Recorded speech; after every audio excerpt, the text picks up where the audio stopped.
Bueno, hoy he puesto aquí al Lutero porque, no sé si lo sabéis, pero el 31 de diciembre se celebra el día de la... Uy, madre mía.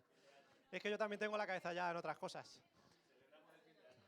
El 31 de diciembre sabéis todos que es Nochevieja y también sabéis todos que el 31 de octubre pues es el día de la Reforma, que conmemora, pues recuerda el día que Lutero puso sus famosas 95 tesis en la iglesia de Wittenberg. Bueno, la historia creo que la conocéis.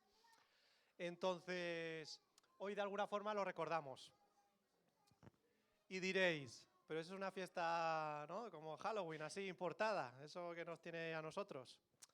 Da la sensación esa, ¿verdad? Porque que esto es una fiesta más de los alemanes, de los suizos, de los ingleses, los franceses hasta cierto punto. Pero no. Hoy, como lo vamos a... o bueno, voy a hacer entender que esto sí que realmente es parte de nuestra historia, porque también hubo una reforma protestante en España, aunque pueda parecer un fracaso, también veremos que en realidad no fue un fracaso, ¿vale? Y más o menos así, sin destriparos mucho la película, pero lo que vamos a ver es cómo era la iglesia, la primera iglesia después de resucitar Jesús, cómo fue esa reforma y esos pequeños grupos de cristianos, esas pequeñas iglesias protestantes en España. Y bueno, luego, obviamente, tendré una conclusión e intentaremos ver cómo es esto hoy en día aquí en año 2025 en Vallecas. Entonces, vamos a empezar con, bueno, lo he titulado La fuerza de lo pequeño, la reforma protestante en España desde Hechos 8 hasta hoy. Entonces, vamos a Hechos 8. Ay, mira. Y bueno, esto es lo que os he dicho ahora, no es una fiesta extranjera de moda que queramos importar, no es la historia de un fracaso. Muy importante, esto vamos a ver que parece fracasos, pero no es un plan B de Dios, no es como, ya que hay persecución, ya que tal, vamos a hacer otra cosa, no. Y lo más importante, esto menos mal que lo he apuntado. Vamos a ver que este modelo de iglesia pequeña, relacional y dispersa, que luego explicaremos bien, es el plan de Dios, es lo que nos toca hacer. Entonces, ahora sí, Hechos 8, os ha dado tiempo a buscarlo. Vamos a leer los 4 primeros versículos. Estamos en el siglo I, año 70, no sé, por ahí, menos. Y dice, en aquel día se desató una gran persecución en contra de la iglesia en Jerusalén y todos fueron esparcidos por las regiones de Judea y Samaria, excepto los apóstoles. Algunos hombres piadosos sepultaron a Esteban, no yo, otro señor, y lloraron a gran voz, se me ha ido, y lloraron a gran voz por él. Pero Saulo hacía estragos en la iglesia, entrando de casa en casa y arrestando a hombres y mujeres, los echaba en la cárcel. Así que los que habían sido esparcidos iban predicando la palabra. Os pongo un poco en contexto, porque claro, aquel día, la iglesia en Jerusalén, Esteban, el Saulo, tal. Los primeros 7 capítulos, hasta llegar aquí el 8, en Hechos, nos cuenta primero la venida del Espíritu Santo, una venida en la fiesta de Pentecostés, algo prodigioso, cómo hablaban en lenguas, cómo se convertían miles, y vemos cómo de repente de un pequeño grupo de seguidores de Jesús que habían quedado allí, de repente pues se forma una iglesia de miles, de varios miles, no sé cuántos porque hay que contarlos ahí, pero el Señor añadía cada día a su iglesia los que fueran, y había varios miles. Entonces, estamos en una mega iglesia que se había formado allí en una ciudad más o menos grande, pero bueno, que estaban siendo una gran revolución. Y vemos aquí que de repente se desata una gran persecución. Justo el capítulo anterior, unos versículos antes, cogen a uno de esos líderes, a Esteban, y se lo cargan. Acusaciones de más, no sé qué, lo apedrean y lo matan. Y entonces empieza una gran persecución contra todos estos recién llegados nuevos seguidores de Jesús, que lo que provoca es que pues, los que no acaban en la cárcel y van buscándolo de casa en casa, los que no acaban en la cárcel, pues tuvieron que huir, lo dejas todo y te vas. Entonces, una gran persecución, y dice que, pues eso, acabaron en Judea, en Samaria, pues todo alrededor, lo más rápido que se pudieron ir. Y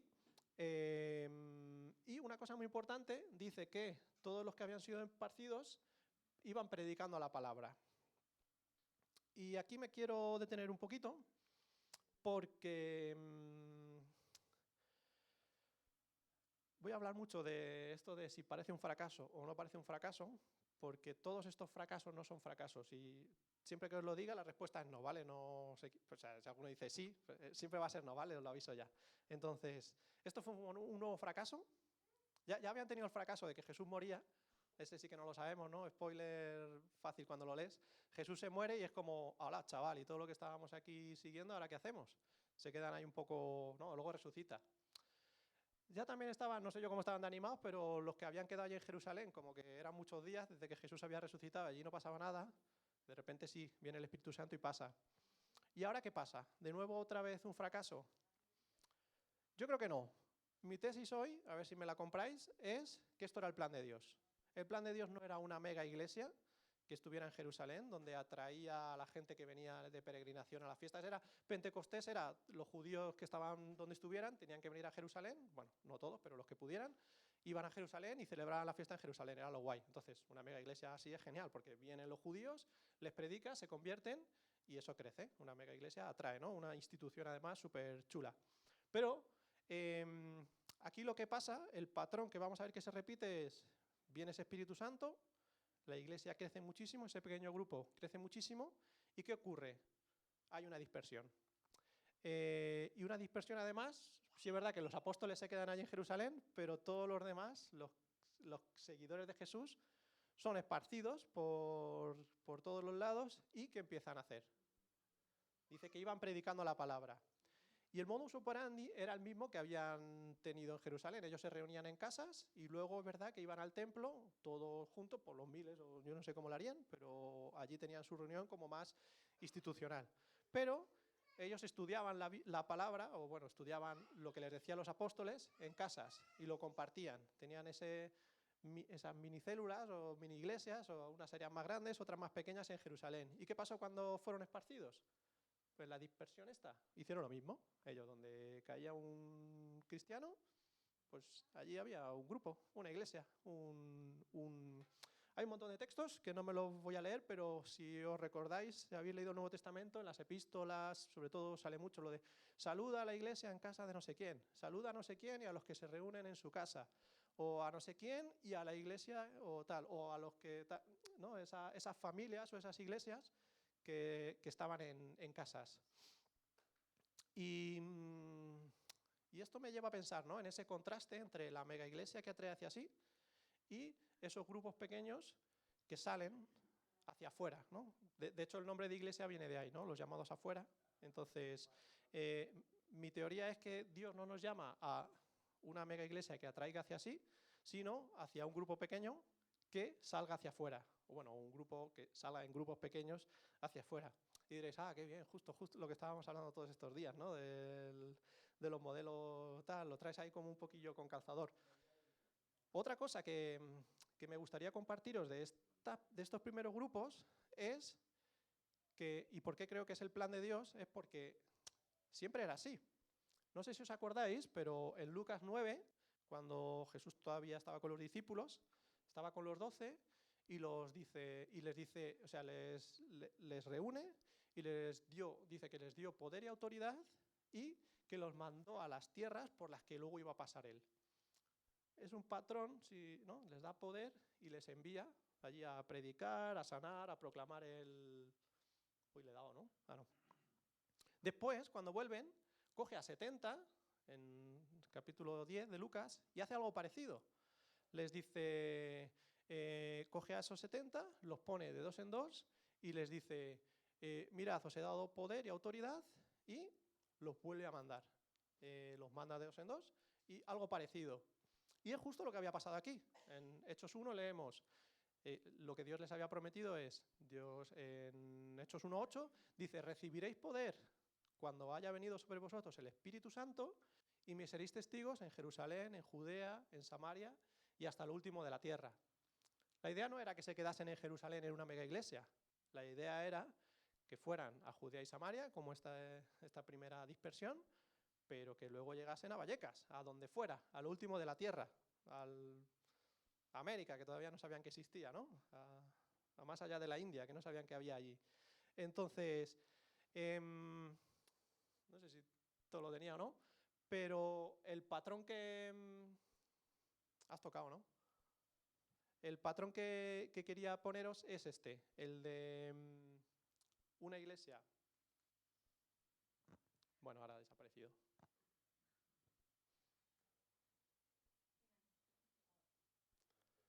Sí, la idea es que me pongas esto. Ya, es que... No, espera.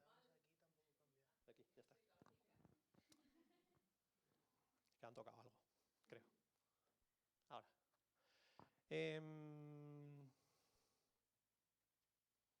Esto es, la iglesia de Hechos, o la iglesia que se forma a partir de aquí de Hechos, esta iglesia pequeña, relacional y dispersa, es el plan de Dios. Esto es mi teoría.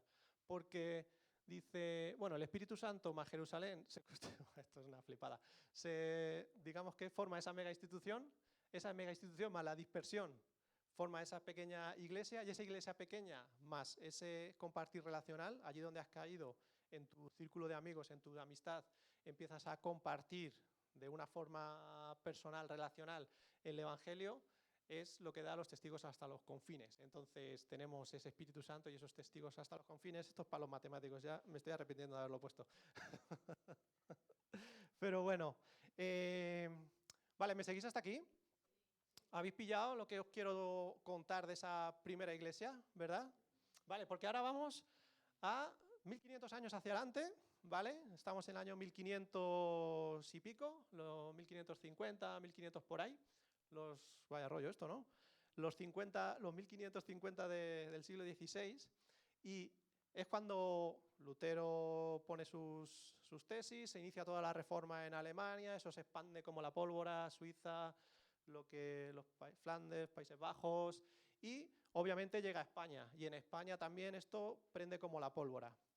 Pero, todos sabemos la historia, no pasa igual en Alemania que pasa igual en España, Spain is different, y aquí hubo algunas cosillas que hicieron que fuera diferente. ¿Por qué? Porque el contexto en España era muy, muy diferente a... Ahora pensamos en Alemania y es como el progreso, pero en aquella época no era tanto el progreso éramos nosotros. ¿Qué pasaba? Bueno, lo primero, España era, voy a leer las cosas en contra, España era católica, pero era católica hasta la médula, era lo más, éramos los defensores de la fe, de la Iglesia católica, apostólica, romana, vamos. Después, había una relación muy estrecha entre lo que era la Iglesia y la corona, y el rey. En aquellas era Carlos V, o sea, el gran emperador. O sea, estábamos en cuanto a Iglesia y corona, estábamos en lo top. Claro, ¿esto qué pasa? Que la reforma provoca que no tenga apoyo político. A ver quién es el guapo, con un poco de autoridad, un poco de poder, que dice, no, si yo también soy reformado, que lo subo, pero bueno.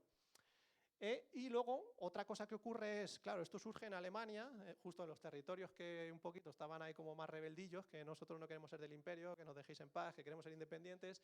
Entonces, Carlos V ve esto de la reforma como una amenaza a su imperio. Eso en contra, pero a favor, bueno, a favor teníamos que en España era el siglo de oro. No sé si os acordáis del instituto o donde se haya estudiado esto. El siglo de oro es el periodo histórico donde a nivel de pensamiento, de cultura, de letras, de todo, de ciencia, con lo limitado que estaba en aquella época, éramos los punteros, éramos los número uno, o sea, era lo mejorcito que había aquí. Sevilla era el centro del universo, Valladolid, alguna ciudad así, o sea, todos los grandes pensadores, o sea, el siglo de oro era de verdad de oro, la gente que había, esos cocos que había, de lo mejorcito. Entonces, claro, era un momento en el que, aparte del auge político y militar, que es el que nos cuentan, ¿no? El gran imperio español, que no se pone el sol, eso está muy bien, pero lo otro era espectacular, de verdad os lo digo. Entonces, claro, bueno, aparte que haya gente muy lista que empieza a leer esta literatura y dice, oye, pues esto es una pasada, o sea, esto es verdad lo que dice la Biblia. Entonces, claro, al ser un imperio también lo que ocurría es que había un contrabando de literatura reformada que venía de Europa, ¿no? Que nos llegaba, porque claro, al final en un imperio todo está comunicado, y a la que traían un vino, por dentro del vino iba ahí escondido un pequeño libro bastante interesante. Ocurría también que Carlos V, como estaba todo el rato de guerras, estaba ausente, entonces eso dejaba aquí que esto estuviera un poquito, pues como el patio del recreo, que cada uno hacía un poquito tal. Eso es. Y entonces estos grupos que estudiaban en la Biblia que se reunían, que muchos de ellos eran auténticos coquitos, o grandes teólogos, o grandes pensadores, o demás, crecían muchísimo y con una raíz muy profunda en la Biblia y en el Evangelio. Y esto les daba la esperanza de liderar la reforma. Decían, ¿para qué estamos nosotros? Pues esto, vamos, la reforma, el centro de la reforma va a estar aquí. Ya me he entretenido, pero con la historia. ¿Pero qué ocurre? Bueno, lo que ocurre es que un nuevo fracaso. ¿Un nuevo fracaso? No. Lo que ocurre es que se muere Carlos V y llega su hijo, pues hay opiniones sobre él, Felipe II. Felipe II, lo que se le pone entre ceja y ceja, uno de sus principales objetivos es acabar con la reforma, por todos los motivos que he dicho antes y alguno más y otros que tampoco se entienden muy bien. Dice, fuera la reforma. Entonces es como que de repente, fue un portazo, un golpe en la mesa que dio este señor y se carga todo el que oliera un poquito a protestante, a los protestantes y a los que no. Mata a cientos de personas, ejecuciones en Sevilla, en Valladolid, esto duró muchísimo, incluso en Madrid hicieron, y más o menos en torno al año 1570, aquí ni se olía lo que era la reforma, ya había desaparecido. En 20 años tuvo un ascenso y un corte y se quedó en nada. Y luego el que no murió, pues consiguió algún medio para salir fuera y bueno, acabó por ahí en Europa, escondido en Ginebra, en Amberes, en donde pudieran esconderse. Así que, de nuevo fracaso, ¿verdad? No, que no. No era un fracaso. Bueno, esto sí que fue bastante traumático, la verdad es que lo vemos así, pero oye, que muy fuerte. Y ahora vamos a viajar otra vez, ¿vale? Vamos a viajar a Vallecas, a España, a Madrid, siglo XXI estamos, año 2025. ¿Cómo está la iglesia protestante hoy? Pues la verdad es que los datos, esto no sé si es no sé cómo es ahora, pero porque es un dato antiguo, no he encontrado otro más tal, pero más o menos dicen que en España no llegamos al 2% de evangélicos protestantes, o por eso, es como por debajo del 2%, pero no sé ahora cómo está. Realmente somos una minoría. Es verdad que tampoco existen mega iglesias, esto no es, yo que sé, otros países tienen mega iglesias, aquí hay 4 o 5, es verdad, que aún así, siendo mega iglesias, tampoco son mega iglesias como lo entenderíamos en, yo que sé, en Alemania, en Estados Unidos. O sea, es una iglesia muy grande, ¿vale? Pasan de 1000, pero eso no, pero bueno, pareciendo, ¿no? Sería alguna mega iglesia. Y el contexto aquí es un contexto indiferente, hostil y pues eso que has dicho antes, pues pasadísimo de todo, ¿no? Nadie quiere saber nada de Dios, de iglesia, de nada. Así que, aunque esto nos pueda desanimar, peor estaban en el año 1550, peor estaban en el siglo I. Y habéis visto lo que pasó. Dios tiene un plan que lleva a cabo a través de lo pequeño, a través de una persona, a través de un grupo, a través de lo que sea. Así que, no sé si os dais cuenta de todo esto que se nos ha transmitido, de esta nueva visión de grupos en casas, esta nueva visión de este compartir el evangelio de forma más relacional con nuestros amigos, que por un lado encaja perfecto en este que considero plan A de Dios, ¿no? Esta forma que ha tenido el evangelio, con éxito o menos éxito, de transmitirse a lo largo de la historia, con además nuestra cultura, porque esto es España, chicos. Entonces, a ti te dicen, yo qué sé, si vives en Holanda, Germi, si tú estás en Holanda y te dicen que tienes que quedar con la gente en una cafetería, que tienes que tal, a que allí eso es rarísimo, a que allí para ver un bar, aquí hay un bar cada 4 personas, allí que la gente no sale, están encerrados en sus casas, ¿verdad? Pero esto es España, aquí, o sea, somos sociales, aquí nos gusta salir, nos gusta la vidilla, nos gusta el relacionarnos, ¿verdad? A ti te dicen que, oye, queda con la amiga en la cafetería y vas, y a la que vas te encuentras con otra y sois 3. O sea, eso es lo normal aquí. Ese es nuestro contexto natural, el estar, pues es una cafetería, una cervecita, oye, y vente a casa y tal, oye, y no sé qué. Eso es lo normal, o sea, que no sé, esa iglesia del siglo I, ellos eran mediterráneos, es que esa culturilla es la nuestra, es que en Alemania dicen, hola, y quedaban en las casas, y la gente iba a casa de otros, hola, y van a... No, que no pasa nada, que es que aquí es lo que hacemos, esto es España. Es lo que hacía Jesús. Jesús iba a comidas, iba a bodas, de fiesta, le llamaban este es el comilón, el bebedor, este es español, ¿no? Este es de aquí. O sea, entonces, entendedme lo que quiero deciros, ¿no? Que culturalmente esta forma de transmitir el evangelio es la nuestra, es la que no es... Porque a veces también intentamos importar modelos, ¿no? Claro, yo veo las iglesias en Estados Unidos y molan un montón porque tienen un montón de medios, de recursos, de personas, de tal, ¿no? Y claro, estaría guay, pues mira, grabamos con un móvil y tenemos un portátil que se cuelga cada 2x3. Pues hombre, molaría tener aquí, pero no, somos otra cosa, estamos en España. Y Dios a lo mejor no quiere en este momento una mega iglesia en España, porque si no probablemente la habría. En este momento nuestro llamado aquí es a ser pequeños, relacionales y, ¿por qué no, a estar dispersos? Yo vivo en Pinto, es que eso, ¿verdad? Pero no os riáis, porque es que esto aquí en Vallecas es que es enorme, que aquí hay 1 millón de personas. O sea, es que, claro, o sea, yo tardo con el coche lo mismo aquí que alguno que vive en Vallecas. O sea, al final es que estamos lejos, o sea, estamos dispersos. Y en tu bloque, solamente en tu bloque o en tu grupo de 4 bloques hay más que yo qué sé, en el 20% de los pueblos de España. O sea, hay un mogollón de gente ahí a tu lado. Entonces, vuelvo a coger esto. El pero. No somos pocos, somos estratégicos. Estas son frases súper chulas. Esto me ha ayudado la IA, pero es que es verdad. Bueno, se me podía haber ocurrido a mí, pero no he pensado. Algunas sí que la he puesto yo, pero algunas me las ha dicho. Esta en concreto me la ha dicho. No somos pocos, somos estratégicos. ¿Por qué? Porque da igual que seamos, ¿qué? Eran 12 discípulos y mira, ¿no? Aquí somos más de 12. Entonces, somos estratégicos, o sea, estudiamos la Biblia, profundizamos, nos anclamos ahí. No es, ¿cuándo seremos grandes? Sino, ¿cómo podemos ser profundos? Nuestra aspiración no es, vamos a llenar esta iglesia, vamos a ser 500 el año que viene, 2000 al siguiente y 5000, no. Vamos a ser profundos. ¿Profundos dónde? En la palabra de Dios, en el Evangelio. Vamos a abandonar los modelos extranjeros para abrazar nuestra forma de ser. Porque nunca nos cuentan eso de las cafeterías, ¿verdad? ¿No?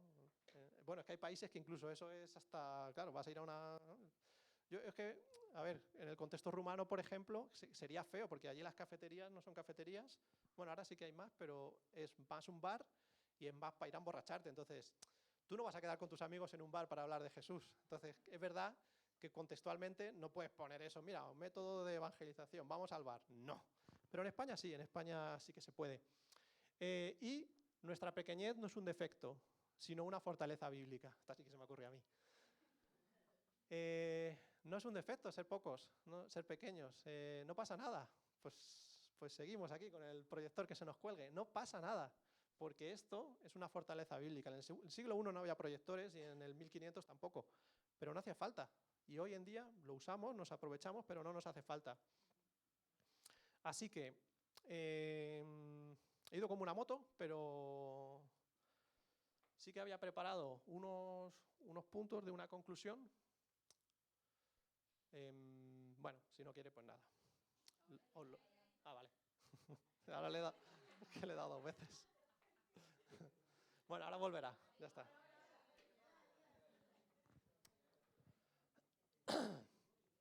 Os quería llevar al versículo, o a los versículos en los que Jesús siempre dice, os doy poder y os envío.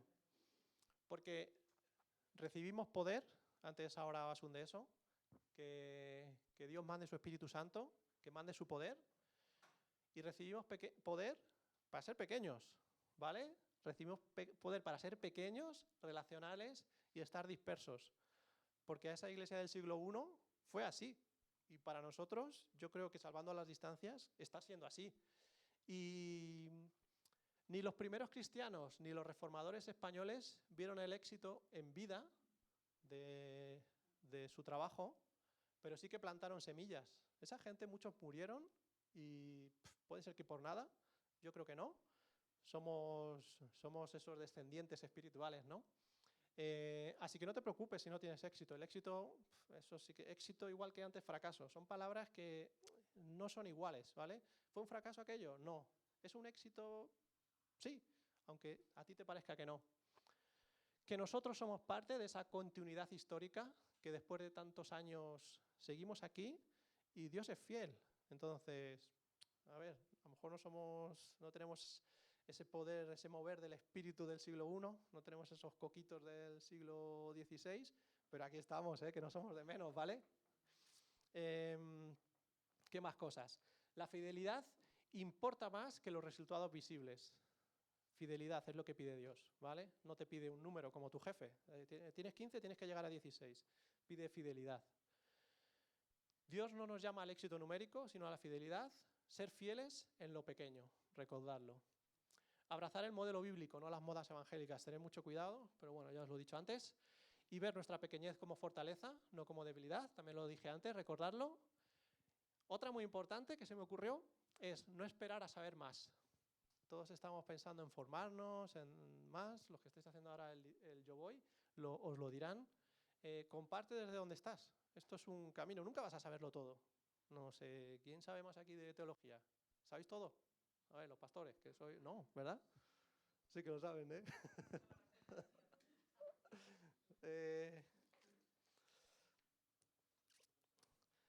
Otra... ¿Dónde está tu casa, tu cafetería? En el lugar donde Dios te ha dispersado hoy para dar testimonio.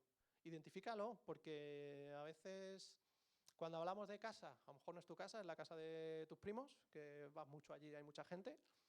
A lo mejor cuando decimos tu cafetería, pues es la salida del cole o es, no lo sé, pero es el lugar donde Dios te ha puesto. A estos, pues yo qué sé, uno fue allí porque tenía un pariente, otro fue allí porque tenía un trabajo y otro fue porque salió corriendo. Pero ¿dónde te ha puesto Dios para dar testimonio? Pues identifica dónde estás, por qué Dios te ha puesto ahí, no es casualidad, y da testimonio. Tu casa puede ser un espacio, este es de la IA, tu casa puede ser un espacio de ministerio y tu cafetería tu aerópago personal. Es que molan mucho, por eso las pongo, pero... Tus amistades son tu campo misionero principal. Somos misioneros, aunque no estemos en África, eso lo sabemos todos, pero lo recuerdo. Y la pregunta de qué le gusta hacer a Asun, a Manuela, gente así que es muy... ¿Con quién estás compartiendo tu vida y tu fe esta semana? Y la que viene, la otra. No quiero extenderme más.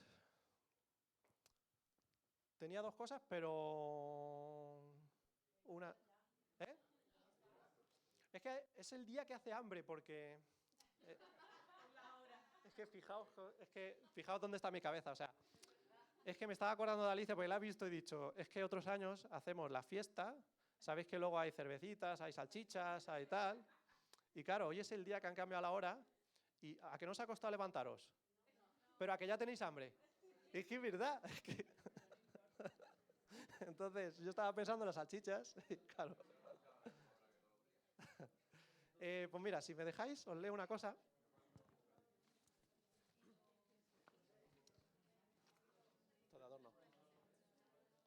Esto de adorno, pero... Esto no es mío, pero lo robé el otro día. Que pasé por casa. Pasé por casa de alguien que la tenía. Esto, mira, por ejemplo, ¿tuvieron fruto? ¿Fue un fracaso? Esto, bueno, esta es la Biblia del cántaro que se llama, hay aquí un señor echando agua, pero que es de un versículo y demás, pero esta es una Biblia del año 1602, que es una revisión de otra del año 1573. Cuando leéis lo de la Biblia de Reina Valera no es una marca, son dos señores, un señor que se apellidaba Reina y otro señor que se llamaba Valera. Un señor, un tal Casiodoro de Reina y un tal Cipriano de Valera. Y uno se curró en Sevilla, año 1500, para que veáis los coquitos que había. Entonces la Biblia estaba prohibido para la gente normal y mucho más traducirlo al lenguaje vulgar. Ahí se lo leían en latín como unos fenómenos, era el inglés de entonces. Y este señor cogió y dijo, pues que esto que estamos viendo en la Biblia, esto no puede ser, esto tiene que saberlo la gente. Y se cogió y se puso a traducirlo al castellano. Este señor luego, por suerte, se libró, pero escapó. Y otro compañero suyo después la revisó, hizo algunas correcciones, porque, pues, a ver, no sé cuántas páginas, miles de páginas tendrá esto en el original, pero pues te equivocas unas cuantas veces. Y la revisó. Y esa Biblia, ahora es verdad que coges el YouVersion y hay 1 millón de Biblias. De hecho está esta, si buscáis BDO, Biblia del Oso, sale la primera, que mola un montón, porque es castellano antiguo. Pero ese castellano antiguo, eso quedó ahí para siempre. O sea, esa Biblia no ha desaparecido, la seguimos teniendo hoy. Después hubo revisiones, todo esto de Reina Valera 1909, 1960, 95, no sé cuántos, ya no sé por cuál van, 2005, 2020. Todas estas revisiones son sobre este texto de estos señores que en el siglo XVI se pusieron a traducir la Biblia porque dijeron, la gente tiene que tener esto. Entonces, sí que quería leer un texto. No os asustéis porque más o menos se medio entiende. Lo tengo aquí marcado. Es en el capítulo 11 de Hebreos, que habla de los héroes de la fe y demás. Y es verdad que esta gente no salen del Antiguo Testamento, pero estos del siglo I pues no se incluyeron aquí a ellos mismos.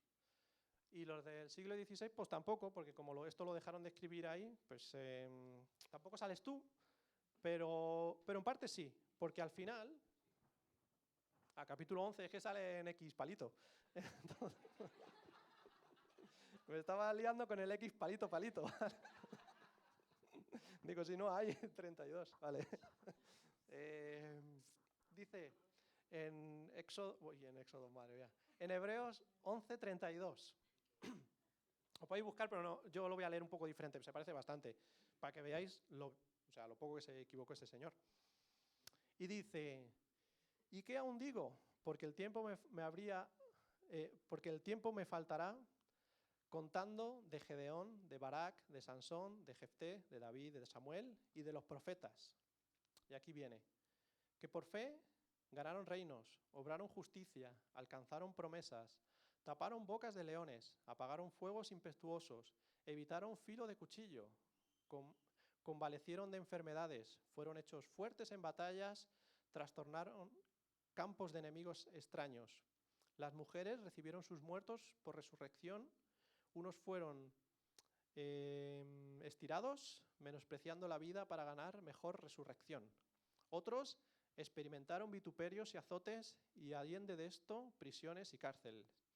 Otros fueron apedreados, otros cortados en piezas, otros tentados, otros muertos a cuchillo, otros anduvieron perdidos, cubiertos de pieles de ovejas y de cabras, pobres, angustiados, maltratados.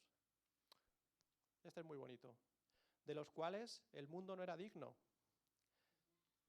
Perdidos por los desiertos, por los montes, por las cuevas y por las cavernas de la tierra. Y todos estos, aprobados por testimonio de la fe, no recibieron la promesa, proveyendo Dios alguna cosa mejor para nosotros, que no fuesen perfeccionados sin nosotros. A fin de que, eso no lo ha puesto.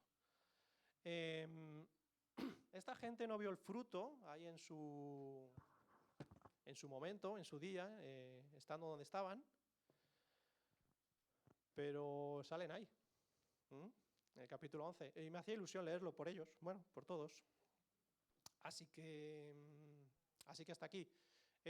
Somos esos héroes de la fe, vamos a salir ahí, estaremos en el libro al final. Me gusta pensar que sí, pero bueno. Y ya está.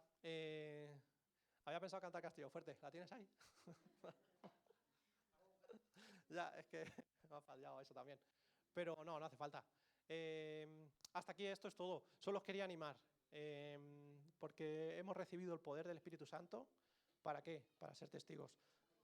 Y es que no nos cuesta. O sea, a los americanos, a los alemanes les cuesta más, pero a nosotros no nos cuesta esto. Porque ellos tienen los medios, pero nosotros tenemos el entorno. Es un entorno más social. Es un entorno más de compartir. Entonces, Vamos a aprovecharlo, porque ellos hacen campañas multimillonarias para nada y nosotros, ya está, estamos ahí, tenemos a la gente al lado. Así que os animo a no perder la oportunidad.